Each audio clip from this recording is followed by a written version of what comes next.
이제 성경 말씀 보겠습니다. 고린도전서 9장 15절에서 27절까지입니다.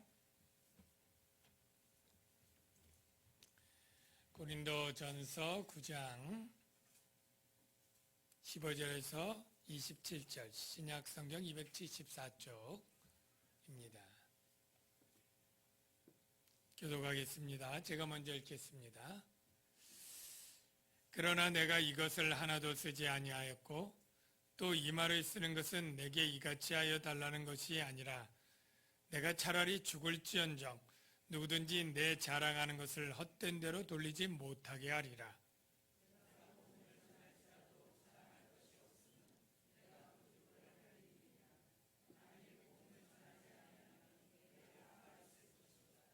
내가 내 자의로 이것을 행하면 상을 얻으려니와 내가 자의로 아니한다 할지라도 나는 사명을 받았노라.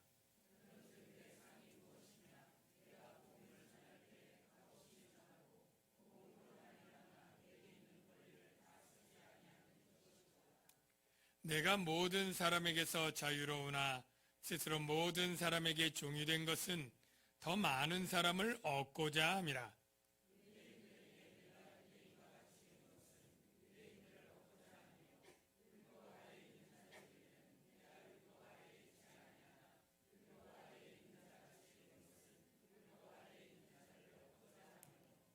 율법 없는 자에게는 내가 하나님께는 율법 없는 자가 아니요 도리어 그리스도의 율법 아래 있는 자이나 율법 없는 자와 같이 된 것은 율법 없는 자들을 얻고자 함이라.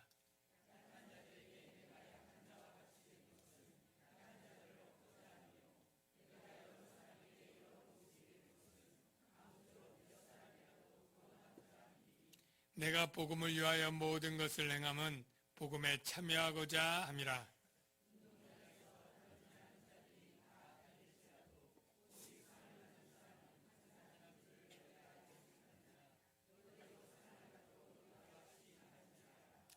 이기기를 다투는 자마다 모든 일에 절제하나니 그들은 썩을 승리자의 관을 얻고자 하되 우리는 썩지 아니할 것을 얻고자 하노라.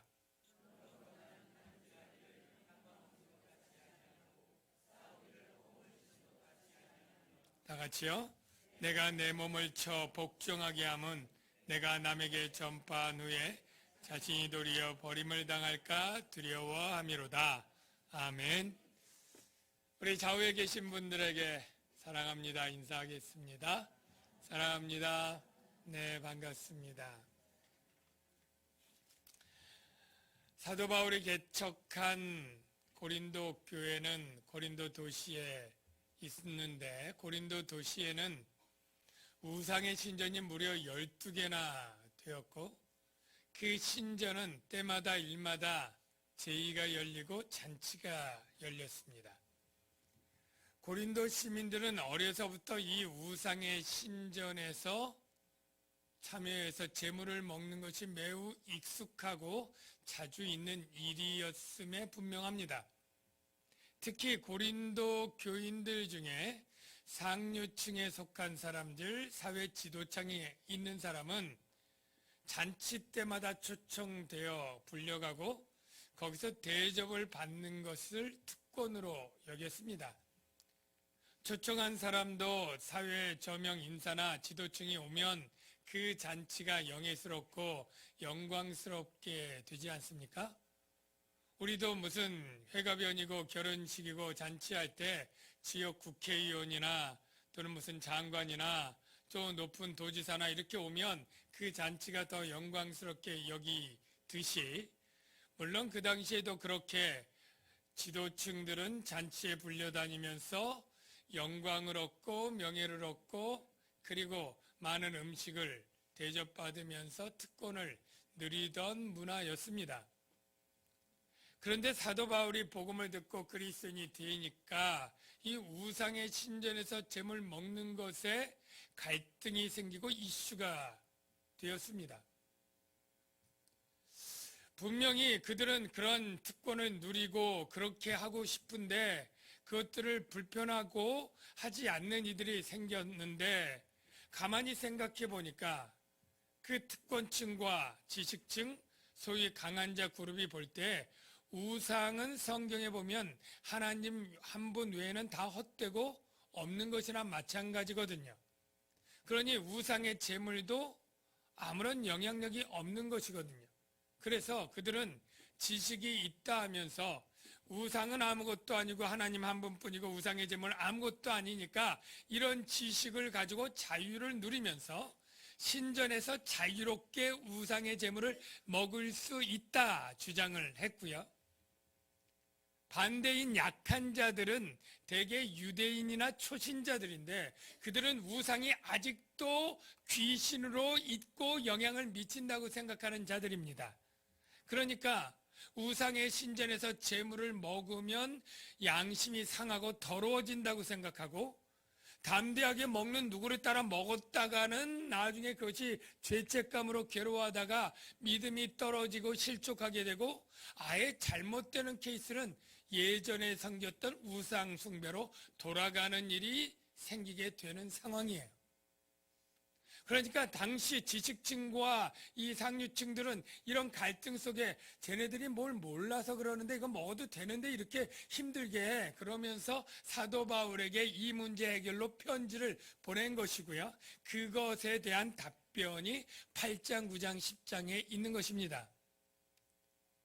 8장에는 사도 바울이 너희가 지식이 있지만 지식은 교만하게 하고 오히려 사랑이 덕을 세운다라고 말하면서 신전에서 우상의 제물 먹는 일이 자유가 있어 먹을 수 있지만 믿음 약한 자들의 믿음이 떨어지고 실족하는 일이 있다면 나 같으면 평생 안 먹겠다. 이렇게 지식층 강한 자의 기대와는 정반대의 대답을 탁 한 것입니다. 그리고 나서 그들이 불만스럽고 못마땅하게 여길 게 분명하기 때문에 좀 더 보충으로 설명을 해야 되는 것이 바로 이제 9장인데 9장에서 나도 너희들이 먹을 권리를 포기하라고 한 것처럼 나도 권리를 포기했었다. 그게 뭐냐? 내가 사도고 자유자지만 사도로서 부양받을 권리를 내가 다 포기했다. 이 이야기가 그래서 나오는 것이죠. 사도 바울은 고린도 교회를 개척을 했습니다. 그래서 고린도 교회 그 어떤 사도들이나 선교사보다 더 부양받을 권리가 있었고 부양받을 권리가 있는 것이 목자를 비유로 해서 군인을 비유로 해서 그리고 농부를 비유로 해서 마땅하다 얘기를 하고 그것도 부족한지 율법을 통해서 곡식 밟아 떠는 소에게 망을 씌우지 말라고 했던 것 그거를 통해서 나도 율법을 따라 부양받을 권리가 있음을 얘기하고 더 나아가서 성전에서 제사하는 레위인이나 제사장들이 11조를 받아서 일하지 않고 먹고 살면서 주의 일을 하지 않았느냐 이렇게 점점 점층되어서 설명을 한 후에 최종적으로 예수님의 명령 복음을 전하는 자들이 복음으로 말미암아 살리라 쾅 확정적으로 도장 찍으면서 자신은 사도로서 마땅히 교회로부터 재정 후원을 받고 일하지 않고도 먹으면서 일할 권리가 있지만 내가 그것을 쓰지 않았다라는 얘기를 지난주까지 했습니다. 그러면 여기까지 말하고 보니까 고린도 교인들 가운데 이렇게 오해할 만한 사람이 생기는 거야. 야, 사도 바울이 여태까지 무료로 하더니 이 말하는 거 보니까 지금부터는 돈 받고 싶은가 보다. 우리가 그 사도 바울에게 재정 지원을 해달라고 이렇게 강력하게 이렇게 변론을 하나 보다.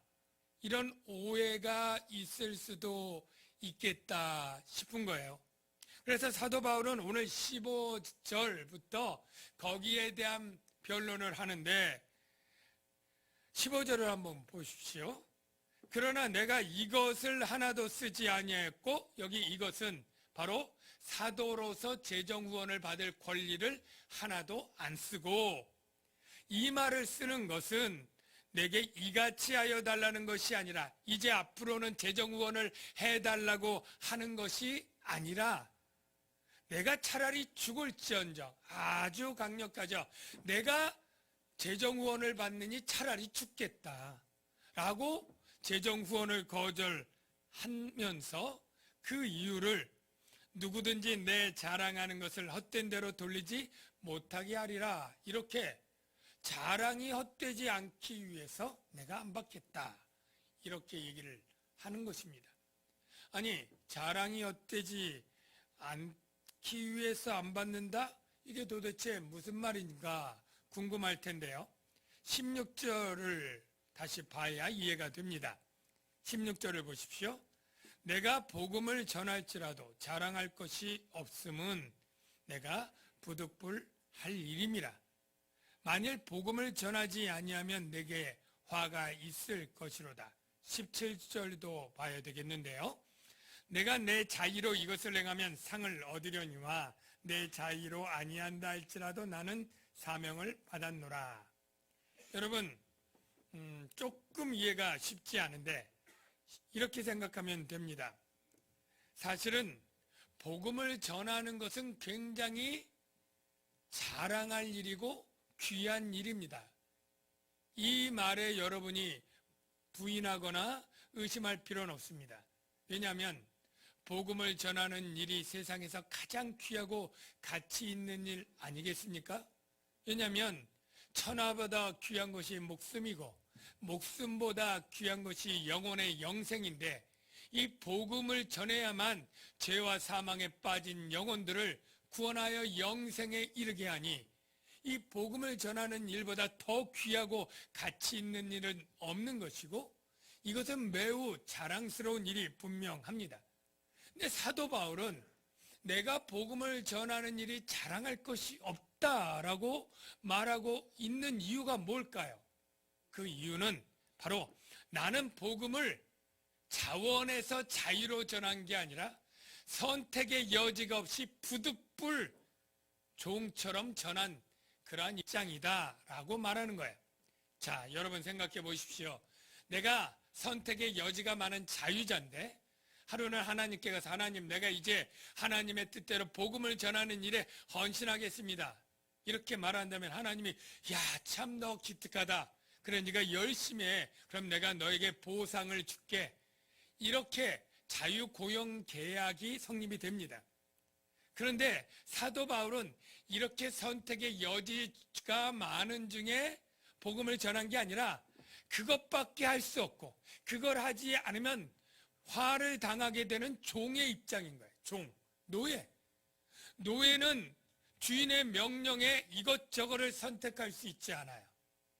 자기가 원해서 하는 게 아니라 그 자의가 아니라 주인의 명령에 사명을 받고 종처럼 노예처럼 그냥 일하는 것이기 때문에 오히려 종은 주인의 명령에 순종하지 않으면 화를 당하고 두들겨 맞아야 되는 거죠.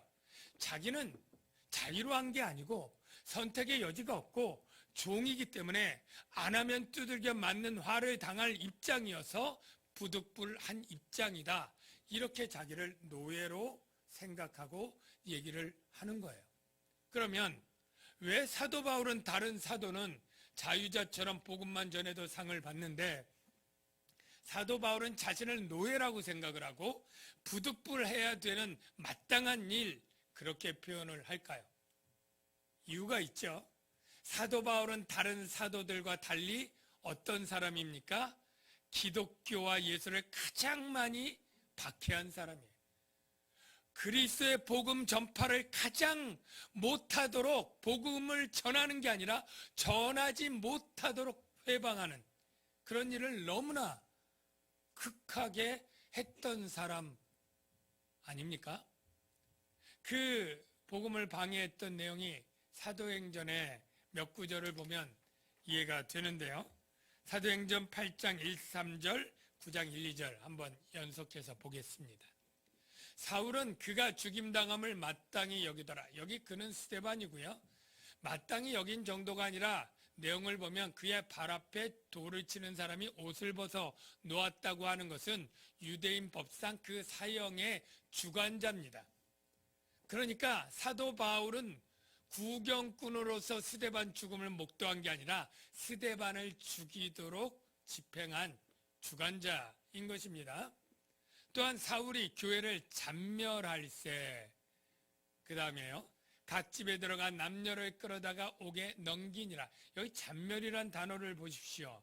그냥 대충대충이 아닙니다. 모든 집집마다 들어가서 남녀를 불문하고 다 끌어다 오게 가두니 복음 전파가 제대로 되겠습니까? 무서워서 복음을 믿겠습니까? 복음 전파를 너무나 방해한 사람인 것입니다. 그 다음 구절을 한번 볼까요?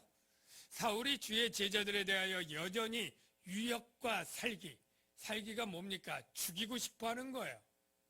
그렇게 기독교인들을 미워했어요. 그래서 살기가 등등하여 대제사장에게 가서 다메섹 여러 회당에 가져갈 공문을 청하니, 이 상황을 보면 이스라엘에 있는 그리스도인들이 다 무서워도 도망간 거예요. 어디로요? 다메섹 외국으로 도망갔는데, 이 살기가 등등한 사울이 씩씩거리면서 이스라엘에서 더 이상 체포할 사람들이 없고 외국 다메섹에 그리스도인들이 도망갔다더라. 그러니까 그 자들을 외국의 원정 가서 체포해서 데려올 그러한 살기로 다메섹 도상을 갔다는 거예요. 만일 그 도를 따르는 사람을 만나면 남녀를 막론하고 결박하여 예루살렘으로 잡아오려 함이라. 그러니까 사도 바울이 자신을 죄인 중에 괴수라고 말한 게 다 이유가 있는 것이고요. 이렇게 기독교를 가장 박해하고 예수님을 박해하고 복음 전파를 막았던 그에게 하나님이 어떻게 그를 종으로 삼았죠? 그 이야기가 19장 15절에 이렇게 아나니아의 입에게 넣어주는 주님의 음성으로 담겨 있습니다. 주께서 이르시되 가라. 이 사람은 내 이름을 이방인과 임금들과 이스라엘 자손들에게 전하기 위하여, 복음을 전하는 거죠, 택한 나의 그릇이라. 하나님이 지명하여 택하여 그릇, 즉 사도인데 다른 말로 말하면 사명받은 노예예요. 선택의 여지가 없는 겁니다. 그가 내 이름을 위하여 얼마나 고난을 받아야 할 것을, 전에는 복음을 박해하고 크리스천들에게 고난을 주었던 사울이 이제는 반대로 복음을 전하기 위해서 고난을 엄청 당해야 될 그러한 종으로 하나님께 부름받고 꼼짝없이 자기는 안 하면 화를 당하는 노예처럼 이것을 해야 될 일이기 때문에, 자기는 마땅한 일이고 선택의 여지가 없고 자유로운 것이 아니기 때문에 전도하는 것 가지고는 내가 상을 받지 못한다라고 말하는 것입니다. 여러분 다 이해가 되시죠? 그러면 이제 내 자랑이 무엇이냐? 자, 18절을 보십시오. 그런즉 내 상이 무엇이냐? 자의로 안 한 이 복음 전하는 게 상이 아니고, 그러면 내 상이 무엇이냐? 내가 복음을 전할 때 값없이 전하고, 즉 복음을 전할 때 강사료를 전혀 받지 않는 거예요. 교회로부터 재정 지원을 받지 않는 거예요. 복음으로 말미암아 내게 있는 권리, 개척한 교회로부터 재정 후원, 생계비 지원을 받을 당연한 권리를 쓰지 아니하는 이것이다 라는 것입니다. 이게 바로 상이고 내가 가지고 있는 자랑하는 거리라고 말하는 것입니다. 사랑하는 성도 여러분, 먼저 여러분은 하나님께 상을 받고 싶습니까? 화를 당하고 싶습니까? 너무나 당연한 질문이죠. 다 상을 받고 싶은 줄로 믿습니다. 믿음이 없이는 기쁘시게 못하나니 하나님은 자기를 찾는 자들에게 상 주시는 이심을 믿어야 할지니라. 하나님은 상을 주시는 분이다 라고 성경이 기록되어 있으니 여러분 하나님께 상을 받으시는 분들이 다 되시길 주의 이름으로 축원합니다. 그런데 상에 대해서 많은 분들이 조금 오해하는 경향이 있습니다. 여러분 상하면 어떻게 생각합니까? 우리가 여기서 열심히 충성되게 일하면 하나님이 나중에 심판받을 때 하늘나라에서 상을 주는데, 열심히 잘한 사람은 큰 집을 주고 보석 박힌 집을 주고, 열심히 안 하고 게으르고 정말로 농땡이 핀 그러한 사람은 초가집 같은 거 주고, 그리고 열심히 일한 사람들은 금면류관 쓰고, 안 한 사람은 못 써요? 개털모자 쓰고, 이런 얘기들 많이 들었잖아요. 그런데 사도 바울의 상 개념에는 그런 얘기가 전혀 없습니다. 내 상이 무엇이냐? 내가 값없이 복음을 전하고 권리를 쓰지 않은 것, 즉 자기 희생과 자기를 노예시킨 이것이 내 상이고 내 자랑거리다. 이렇게 말하고 있는 것 아닙니까? 그러면 우리도 조금 생각을 바꿔야 돼요. 여러분, 우리가 우리 교회를 자랑거리라고 찾아본다면 우리 교회가 30년 만에 교회 성도가 몇천 명이 되고 재정이 한 100억쯤 쌓여 있으면 하나님 이렇게 우리가 참 잘했죠 라고 자랑거리가 되겠습니까? 그걸 하나님이 물질을 준 상이라고 생각하는 게 옳습니까? 아니면 우리 교회가 하나님이 재정을 수없이 줬는데 이것에 30년 동안 100억을 다 가난하고 선한 일에 다 써서 우리가 재산이 없지만 이렇게 가지지 못했지만 자기 성김과 희생으로 다 나눠주고 수고한 것이 하나님 앞에 자랑거리로 삼고 상으로 여기는 것이 맞습니까? 여러분들이 하나님 앞에 섰을 때 하나님, 내가 하나님의 상을 많이 받아가지고 지상에 수많은 부동산과 많은 돈과 많은 명예와 학위를 가지고 놔두고 왔습니다. 내가 하나님의 상을 받았고 그것 참 자랑스럽습니다 라고 말하는 것이 맞을까요? 아니면 하나님이 내게 많은 지식과 많은 돈을 줬지만 그것들을 내가 쓰지 아니하고 남을 위해서 양보하고 포기하고 다 쓰고 왔습니다. 이것이 바로 하나님이 주신 상이고 나의 자랑입니다 라고 하는 게 맞겠습니까? 여러분, 사도 바울은 그렇게 말하는 거예요. 지금 내가 이렇게 자기 희생으로 많은 것을 들여갔으니까 하나님께서 나중에 나에게 로열층 맨션을 주십시오 라고 지금 말하는 게 아니라 내가 값없이 쓴 이것이 내 자랑이고 내 상이다. 그래서 빌립보 교회에게 이런 표현 쓴 것 여러분 기억나십니까? 그러므로 나의 사랑하고 사모하는 형제여 나의 기쁨이여 면류관인 사랑하는 자들, 하나님이 하늘에서 주실 면류관으로 한 게 아니라 내가 희생하러 섬긴 그리고 값없이 섬겨서 세워진 빌립보 교회가 나의 면류관이다, 나의 자랑이다 라고 말하는 거예요.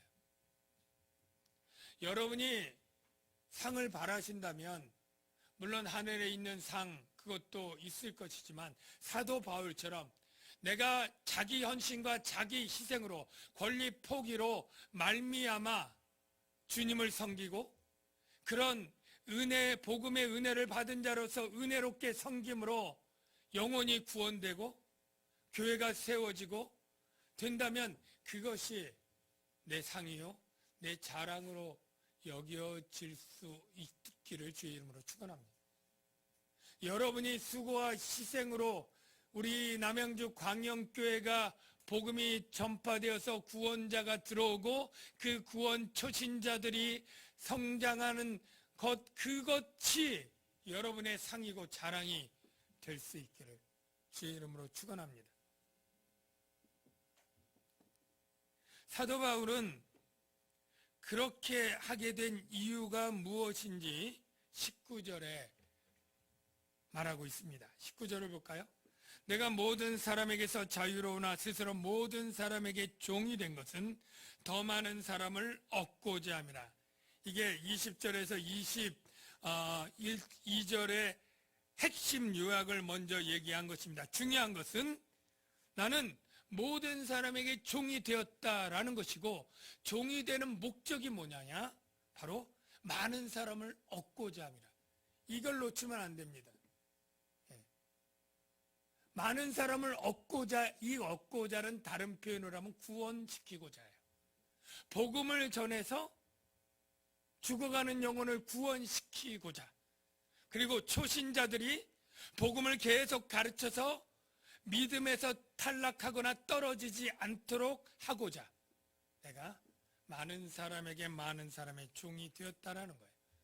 그 예를 이제 이 19절의 예를 20절, 21절, 22절 세 계절에 하는데 대상이 세 대상입니다. 20절은 유대인, 21절은 이방인, 22절은 약한 자들이에요. 자, 20절부터 확인할게요. 유대인들에게 내가 유대인과 같이 된 것은 유대인들을 얻고자 하며, 다시 다른 표현으로 반복합니다.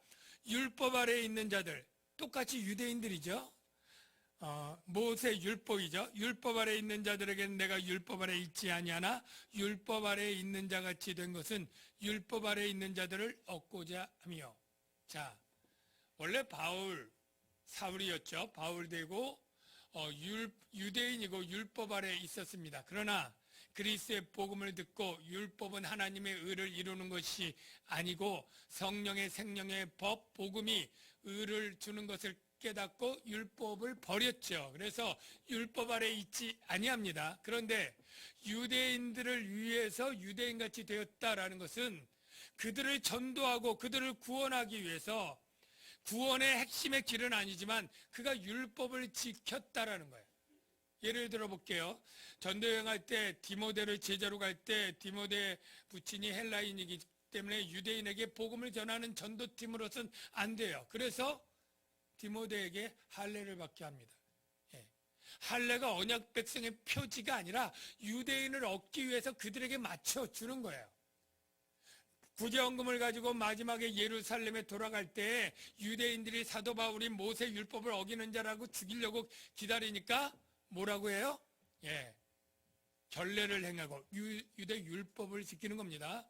그리고 나시린들의 머리 자르는 비용을 대는 것 다 율법을 지키는 일이에요. 그 일을 유대인을 얻기 위해서 하는 거예요. 이런 것들입니다. 유대인을 얻기 위해서 유대인처럼 해주는 거예요.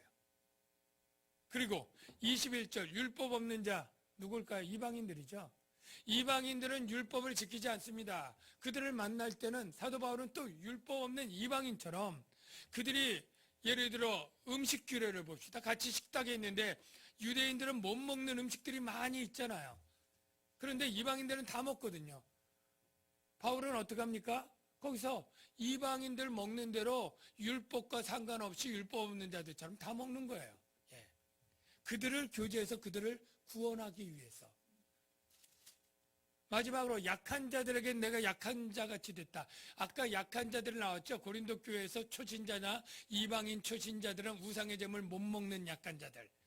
자기는 강한 자들에게 맞추지 않고 약한 자들에게 맞춰서, 약한 자들이 우상의 신전에서 제물 먹지 않느냐? 자기는 제물 먹을 수 있는 지식도 있고 자유도 있어요. 그런데 나는 약한 자의 편에 서서 같이 안 먹겠다는 거죠. 같이 안 먹겠다. 이게 왜 그래요? 바로 약한 자가 구원받을 뿐 아니라 복음에서 이탈하지 않도록, 그를 구원의 길을 잘 걸어갈 수 있도록 붙잡기 위해서, 내가 그들을 얻기 위해서. 그래서 22절 끝에 내가 여러 사람에게 여러 모습이 된 것은 아무쪼록 몇 사람이라도 구원하고자 함이니, 내가 복음을 위하여 모든 것을 행하면 복음에 참여하고자 함이라. 즉 사도 바울은 복음을 전해서 영혼을 구원하는 이 일을 위해서 자기의 민족, 자기의 어떤 취향, 자기의 선호, 이 모든 것 버리고 문화의 장벽을 넘어서 다 맞춰주는 것입니다. 복음을 위하여. 저와 여러분들에게 적용할 것이 없을까요? 저와 여러분도 복음을 위하여 살아야 될 그리스도인들 맞습니다. 너희는 먼저 그의 나라와 그의 의를 구하는 것이 제자들 12명에게만 주신 말씀이 아니라면 우리도 복음을 전하여 하나님의 나라와 하나님의 의를 세우도록 하는 사명을 받고 보냄을 받은 자들 맞습니다. 복음으로 구원 얻는 자가 세워진 공동체가 교회고, 이 교회를 위하는 것은 바로 복음을 위하는 것이 되는데, 여러분들이 교회를 위하여 할 때 아무쪼록 여러 모양 여러 사람들이 되시는 분들이 되시기를 주의 이름으로 축원합니다. 여러분들은 강하고 성숙한 자가 되어서 여러 모양들이 되어야 돼요. 약한 자들은 자기 것밖에 못하고 자기 것만 주장하게 됩니다. 여러분, 저는 가리는 음식 없이 거의 다 잘 먹습니다. 그런데 음식을 가려 먹는 사람이 저와 같이 살고 있다고 칩시다. 제 아내일 수도 있고 자녀일 수도 있는데, 그러면 밖에 외식 갈 때 같이 친하게 지내서 먹으려면 뭘 먹어야 됩니까? 약한 자가 먹는 그 음식 가운데 골라야 되겠죠. 네. 노래를 2옥타브씩 올라가는 사람이랑 1옥타브밖에 못 가는 사람이 둘이 중창을 부르려면 선곡을 어떤 곡으로 해야 됩니까? 1옥타브 안에서 해결되는 곡을 불러야 둘이 화음이 되겠죠. 잘하는 자, 강한 자가 약한 자에게 맞춰줘야 화목하고 그 모임이 진행이 되는 거예요. 엄마가 아이랑 놀아줄 땐 아이 수준으로 낮춰져서 놀아야 둘이 놀 수가 있는 것 아닙니까? 교회에서 어떤 분 셀 모임을 이렇게 할 때 계속 셀을 바꿔서 자기가 편성이 돼서 나중에 목사님, 저는 학기 때마다 셀이 바뀌어요. 그렇게 이렇게 질문하는 분이 있어요. 그래서 제 대답은 그 집사님이 신앙 인격이 성숙하기 때문입니다. 네. 누구에게 가도 아무에게 가도 다 적응하는 사람, 이 사람이 성숙한 사람이에요. 누구에게 가면 못하고 누구에게 가면 불편하고 누구에게만 해줘요? 이 사람은 스스로 난 약한다라고 말하는 거죠. 셀에서 어떤 소풍을 가는데도 꼭 자기가 가고 싶은 대로 가자고 하고 자기가 먹고 싶은 걸 먹자고 하고 자기가 진행하고 싶어하는 프로그램 아니면은 삐지는 사람, 약한 사람이죠. 정말 성숙한 사람은 어디를 가다 그래도 좋다 그러고 뭘 먹자 그래도 좋다 그러고 어떻게 진행하자 그래도 좋다 그러고 정말로 자기는 배알도 없는 것처럼 아무 사람에게나 아무에게나 맞춰주고 오직 복음을 위하여 교회의 화목을 위해서 나가는 사람, 이가 사도 바울과 같은 수준의 사람이 되는 것 아니겠습니까? 내 생각, 내 주장 아니면 안 되는 것처럼 말하는 사람은 약한 사람. 내 주장, 내 생각, 나도 지식이 있고 아는 거 있고 경험이 있지만 공동체를 위해서 포기하고 내 생각, 내 권리를 포기할 수 있는 사람. 이런 사람이 바울의 수준처럼 성숙한 사람인데 우리 남양주광역교회 모든 분들이 그렇게 되어지시기를 주의 이름으로 축원합니다. 그런데 그 일이 결코 쉽지가 않겠죠. 권리를 포기하는 일이 쉽지가 않죠. 신전에서 우상의 제물을 마음껏 먹을 수 있는 권리를 포기하기가 쉽지 않을 것을 알기 때문에 사도 바울은 훈련이 필요하다고 말합니다. 그 훈련이 필요한 것을 24절부터 27절에 두 가지의 선수를 등장을 시키는데요. 첫째는 다름박질하는 달리기 선수와 그 다음에 권투 선수를 비유를 듭니다. 24절을 보면 운동장에서 다름질하는 자들이 다 달아날지라도 오직 상을 받는 사람은 한 사람인 줄 너희가 알지 못하느냐? 너희도 상을 받도록 이와 같이 다름질하라. 여기서 우리에게 주는 그러한 핵심 메시지는 게으르거나 나태하지 말고 전력하라는 거예요.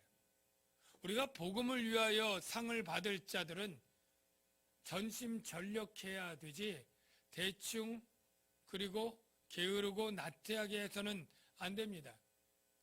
우리가 그 당시에도 이 썩을 면류관이지만 월계수 식물로 된 거니까 다 썩겠죠. 그런데 그 면류관을 얻기 위해서도 그 당시에도 이 2년에 한 번씩 고린도 도시에 이스미안 체전이 열리게 되면 정말로 수많은 사람들이 오늘날처럼 피땀 흘려서 연습하고 연습한 사람만이 그 관을 쓰는 것처럼 오늘날 금메달을 따기 위해서 얼마나 어려서부터 많은 노력을 기울이는지 제가 따로 설명을 드리지 않아도 여러분이 더 잘 아실 텐데 우리는 썩지 아니할 시들지 아니할 면류관을 얻는 자들이니까 훨씬 더 달려야 되지 않느냐라고 말하는 겁니다. 그리고 25절 두 번째 전력 다음에 절제가 나오는데요. 절제의 얘기가 25절을 보십시오. 이기기를 다투는 자마다 모든 일에 절제하나니 그들은 썩을 승리자의 관을 얻고자 하되 우리는 썩지 아니할 것을 얻고자 하느라. 정말 하늘의 영광의 그 상을 소망하는 자들은, 하나님의 상을 소망하는 자들은 모든 일에 절제하나니, 운동선수가 먹고 싶은 거 다 먹고, 놀고 싶은 거 다 하고, 하고 싶은 일 다 하고, 연애 다 하고, 이러면서 금메달을 딸 수 있는 사람은 없을 거예요. 하고 싶은 것, 먹고 싶은 것 다 뒤로 미뤄두고 절제하고, 마치 27절 내가 내 몸을 쳐 복종하게 하듯이 내 육체의 욕망을 쳐서 절제시키고 금하게 하는 그러한 절제를 가지고 싸워야 되는 것이죠. 이러한 자기 희생이 반드시 있어야 상을 얻는다라고 말합니다. 여러분, 우리가 권리를 포기하는 것이 너무나 말은 쉽지만 어렵지 않습니까? 내가 내 시간, 내 돈, 내 건강, 내 마음대로 쓸 자유가 있고 권리가 있는데 그거를 왜 포기합니까? 라고 우리는 얼마든지 속에서 말하고 싶을 거예요.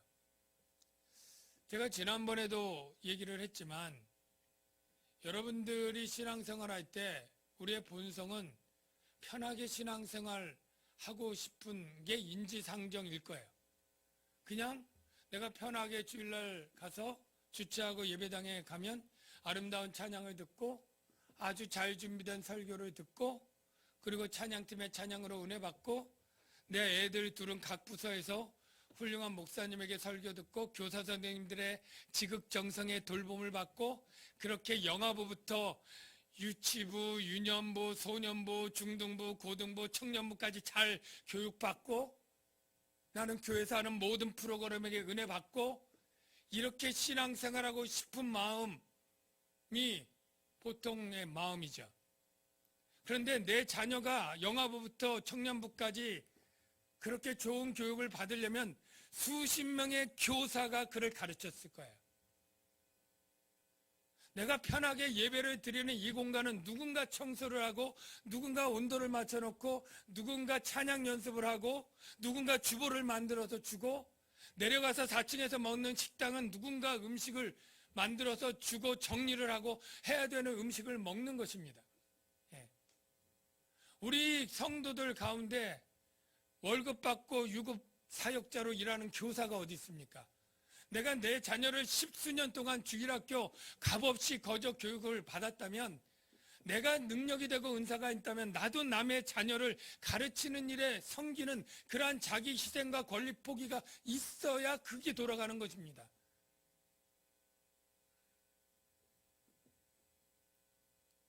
우리가 복음을 위하여 향방 없이 허공을 치지 않고 방향 없이 달리지 않는다는 걸 그냥 추상적으로 생각하면 무슨 소용이 있겠습니까?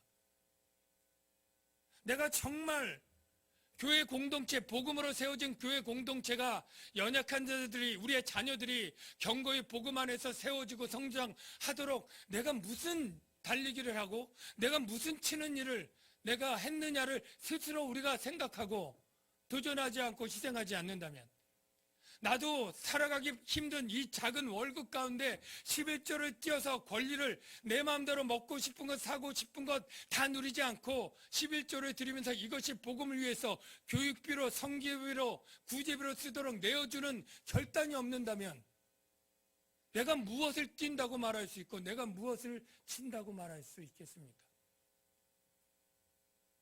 권리의 포기가 쉬운 것이 아니기 때문에 절제하고 그리고 훈련하고 목표를 가지고 뛰어야 되는 것이죠.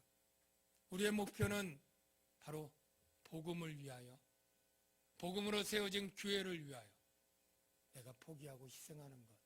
이게 사도 바울의 삶이었고 그 삶을 이야기하므로 고린도 교회의 권리를 주장하던 사람들에게 이제 그 권리를 약한 자들을 위해 포기하라고 말하고 있는 것인데 오늘날 우리에게도 동일하게 권면하는 줄로 믿습니다.